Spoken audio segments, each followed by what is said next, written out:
السلام علیکم اسٹوڈنٹس، ہم آج جماعت ہشتم کاروان اردو کا چیپٹر انوکھا خواب کی ریڈنگ کریں گے۔ اس کے سوال جواب مکمل سارے سوال جواب کریں گے، پورا اس کی سرگرمیاں کمپلیٹ کریں گے۔ انوکھا خواب انسانی زندگی کا حصہ ہوتے ہیں، مگر کچھ خواب ایسے بھی ہوتے ہیں جو بہت کچھ بدل دیتے ہیں اور ہماری اصلاح کا ذریعہ بھی بنتے ہیں۔ آئیے ایک انوکھے خواب کا احوال پڑھتے ہیں اور جانتے ہیں کہ اس کی کیا انفرادیت ہے۔ درست تلفظ اور تاثرات سے مطالعہ کرتے ہیں۔ میں دن بھر کا تھکا ہوا تھا اور بستر پر لیٹتے ہی سو جانا چاہتا تھا۔ ابھی نیند کچی ہی تھی کہ آس پاس کچھ کھسر پھسر کی آوازیں سنائی دیں۔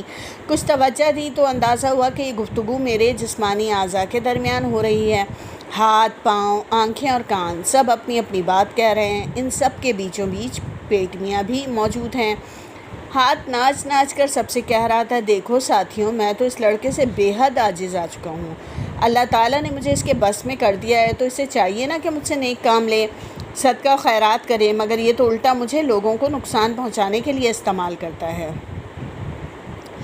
کبھی کسی سے کوئی چیز چھین لی، کبھی کسی سے کچھ جھپٹ لیا۔ اپنے سے کمزور بچوں کے چپتیں لگانا تو اس کا روز کا معمول بن چکا ہے۔ اور تو اور اس نے ایک دن تو مجھ سے ایک ساتھی بچے کی کاپی چوری کروا لی۔ اف توبہ توبہ، میں تو اس سے تنگ آ گیا ہوں۔ ہاتھ چپ ہوا تو پاؤں بولا، ہاں بھائی تم بالکل ٹھیک کہتے ہو، یہ تو ہے ہی نافرمان اور ناشکرا انسان۔ مجھے بھی اللہ تعالیٰ نے اسے بطور نعمت عطا کیا ہے۔ اسے چاہیے کہ ہر قدم اللہ کے راستے میں اٹھائے، نیکی اور پرہیزگاری کی راہ اختیار کرے، مگر مجال ہے جو یہ اپنے ایک قدم مسجد کی جانب اٹھاتا ہو، میرے ذریعے آوارہ گردی کرتا ہے، بے مقصد کھیل کھیلتا ہے، لڑائی جھگڑوں کی طرف دوڑتا ہے، دوسرے لڑکوں کو لنگڑی لگا کر انہیں گرا دیتا ہے، ٹھوکریں مارتا ہے۔ ہاتھ بھائی، میں بھی تمہاری طرح اس برے لڑکے سے نہایت عاجز ہوں۔ پاؤں خاموش ہوا تو آنکھ پھڑک کر بولی، جی بھائیوں، میں بھی آپ دونوں سے پوری طرح متفق ہوں۔ یہ ہم اعضاء کی نہ صرف ناقدری کرتا ہے بلکہ انہیں برے کاموں میں استعمال کر کے اللہ تعالیٰ کی ناشکری کرتا ہے۔ مجھے دیکھو، میری موجودگی سے اس کی شخصیت میں کیسا نکھار آ گیا ہے۔ میری روشنی سے کام لے کر اسے چاہیے کہ قرآن و حدیث کا مطالعہ کرے، خوب پڑھ لکھ کر ملک و قوم کا نام روشن کرے، مگر یہاں تو یہ عالم ہے کہ فضول فلمیں دیکھنا اور کمپیوٹر پر بے مقصد کھیل کھیلنا ہی غالباً اس کا واحد مقصد ہے۔ میں بھی آپ دونوں کی طرح اس سے بے حد تنگ آ چکی ہوں اور اس ناخلف لڑکے سے اپنی جان چھڑانا چاہتی ہوں۔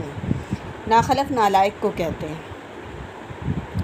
ابھی نہ جانے آنکھ کتنی دیر اور پھڑک پھڑک کر اپنے دل کے پھپھولے پھوڑنا چاہتی تھی۔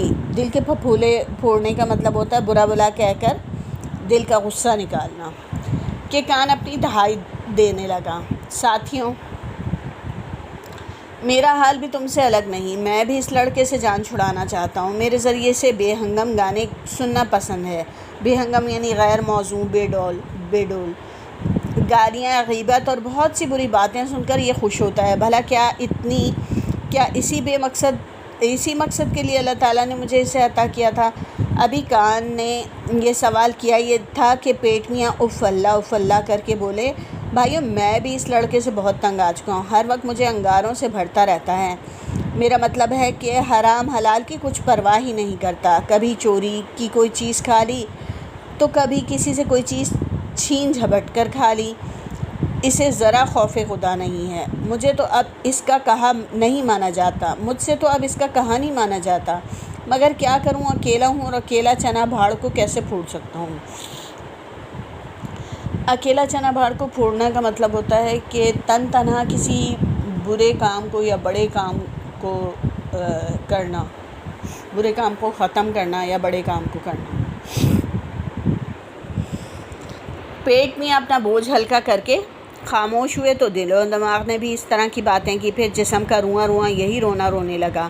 بس زبان چپ تھی، وہ کھلی اور سب کو اکسایا، بس بہت ہو چکا، اب فیصلے کا وقت ہے اور سب مل جل کر اور سوچ سمجھ کر کوئی فیصلہ کر لو۔ اور زبان نے تحریک دی تو تمام اعضاء نے ایک ساتھ مل کر نعرہ لگایا، ہڑتال ہڑتال ہڑتال!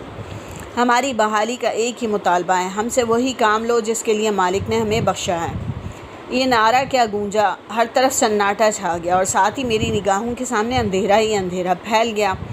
میں نے اس اندھیرے میں دیکھنے کی بہت کوشش کی مگر آنکھیں پتھرا گئیں۔ ہاتھوں کو جنبش دی کہ ٹٹول کر کچھ دیکھوں تو ہاتھ سن ہیں، اپنی جگہ ساکت ہیں، جیسے سو گئے ہوں، حرکت کی صلاحیت سے محروم ہو گئے ہوں۔ چلنا چاہا تو پاؤں من من کے ہو گئے، بے حس و حرکت ہیں، چلنے کے قابل تو کیا ہلنے کے قابل بھی نہ رہے ہوں۔ چیخنا چاہا تو زبان خاموش، آواز گلے میں ہی پھنس کر رہ گئی۔ زور زور سے سانس لینا چاہی تو لگتا تھا نظام تنفس بھی تھم کے رہ گیا ہے۔ غرض جسم کا رواں رواں بیکار سا ہو گیا ہے، میرے اندر سوچنے سمجھنے کی صلاحیت بھی نہ رہی۔ اور پھر اچانک ایک آواز آئی، نماز نیند سے بہتر ہے۔ میں بستر سے چھلانگ لگا کر اترا، ہاتھ ہلا کر اور پاؤں چلا کر دیکھا، بآواز بلند کلمہ بھی پڑھا اور زور زور سے سانس بھی لی۔ اوہ، تو وہ ایک خواب تھا، ایک انوکھا خواب جس نے مجھے جھنجھوڑ کے رکھ دیا تھا۔ کچھ ہی دیر بعد میرے قدم مسجد کی جانب رواں دواں تھے۔ نماز فجر کی ادائی کے بعد میرے دونوں ہاتھ دعا کے لیے اٹھے ہوئے تھے، آنکھوں سے اشک ندامت جاری تھے اور لبوں پر یہی دعا تھی، اے اللہ مجھے معاف فرما اور مجھے توفیق عطا کر کہ میں تیری تمام نعمتوں کو تیری منشا کے مطابق استعمال کر سکوں، آمین۔ چلیں اب سرگرمی کرتے ہیں، سوالات کے جوابات تحریر کیجیے۔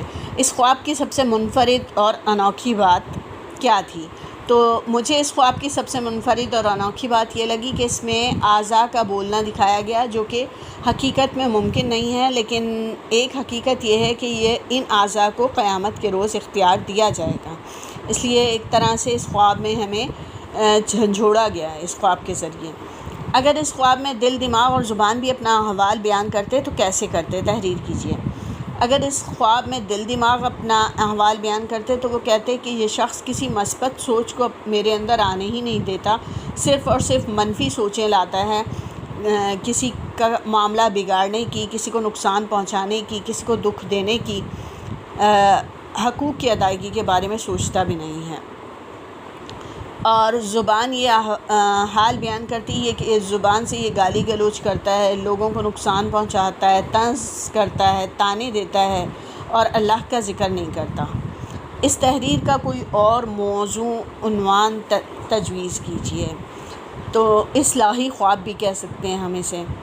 اس تحریر کا مرکزی خیال تحریر کیجیے۔ تو اس کا مرکزی خیال ایسے لکھ لیتے ہیں کہ اس تحریر میں اعضاء کو خواب میں بولتے ہوئے دکھایا گیا ہے اور ان کے مکالمے سے یہ احساس دلایا گیا ہے کہ ان اعضاء کا ناجائز اور غلط استعمال ہوتا ہے۔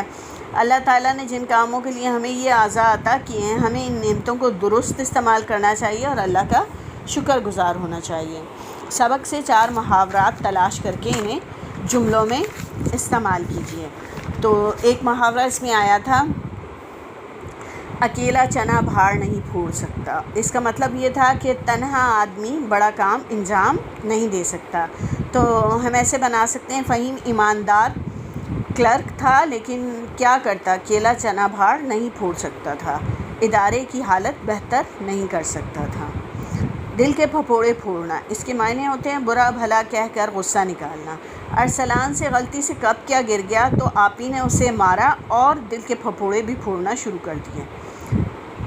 چپتیں جمانا یعنی تھپڑ مارنا، والدین کے منع کرنے کے باوجود بچوں کے چپتیں جمانا عبدالسمیع کا روز کا معمول ہے۔ آنکھیں پتھرا جانا، اپنے بیٹے کی اچانک وفات کی خبر سن کر زائدہ کی آنکھیں پتھرا گئیں۔ آگے آتے ہیں، یہ درست تلفظ کے کچھ الفاظ دیے ہیں اور املا دیا ہے جو عموماً ہم غلط تلفظ اور غلط املا میں لکھتے اور بولتے ہیں، تو اس فہرست پر آپ غور کر لیجئے گا۔ اب آگے کرتے ہیں سرگرمی۔ عبارت میں غلط الفاظ پینسل سے خط کشید کیجیے اور ان کو درست الفاظ میں تبدیل کیجیے۔ تو میں آپ کو بتا دوں گی، آپ ساتھ ساتھ اسے خط کشید کرتے چلے جائیں گے۔ ہمارے ایک عزیز نے افطار پارٹی میں، تو افطار نہیں افطار پارٹی میں زیر لگا دیں گے، زبر نہیں لکھیں گے۔ آس پڑوس، اسے کر دیں گے پاس پڑوس کے لوگوں کو مدعو کیا۔ ایک بچے کے ہاتھ سے شربت کا گلاس چھوٹ کر ایک صاحب کی قمیض لفظ نہیں ہے، قمیص سواد لکھیں گے، زواد نہیں لکھیں گے، پر جا گرا۔ تقریب کے منتظم نے کہا، اسے میں صاف کیے دیتا ہوں، یہ میری ذمہ واری ہے۔ تو ذمہ واری نہیں، ذمہ داری ہے۔ دوسرے صاحب نے اپنا نقطۂ نظر پیش کرتے ہوئے کہا، ہو لکھا ہوا ہے، آپ ہوئے لکھیں گے۔ برائے مہربانی آپ زحمت نہ کیجیے، بچہ تو معصوم ہے، اس نے جان بوجھ کر تو ایسا نہیں کیا۔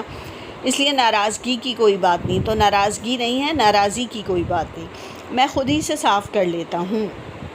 اب قواعد میں ہے خط کشیدہ الفاظ کے مترادف یعنی ہم معنی استعمال کر کے عبارت دوبارہ تحریر کیجیے۔ مفلس آدمی کی آنکھوں میں اشک جھلملا رہے تھے، غریب آدمی کی آنکھوں میں آنسو جھلملا رہے تھے، مگر وہ تقدیر سے شکوہ کرنے کے بجائے اس کرب سے نکلنے کی جستجو کر رہا تھا، مگر وہ قسمت سے شکایت کرنے کے بجائے اس تکلیف سے نکلنے کی کوشش کر رہا تھا۔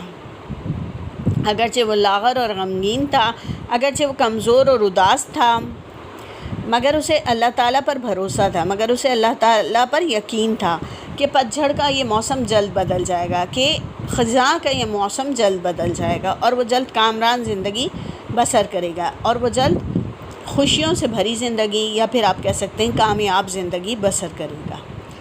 تو یہ ہو گئی ہماری سرگرمیاں، تو انشاءاللہ ملتے ہیں اپنی نیکسٹ ویڈیو میں، جب تک کے لیے اللہ حافظ۔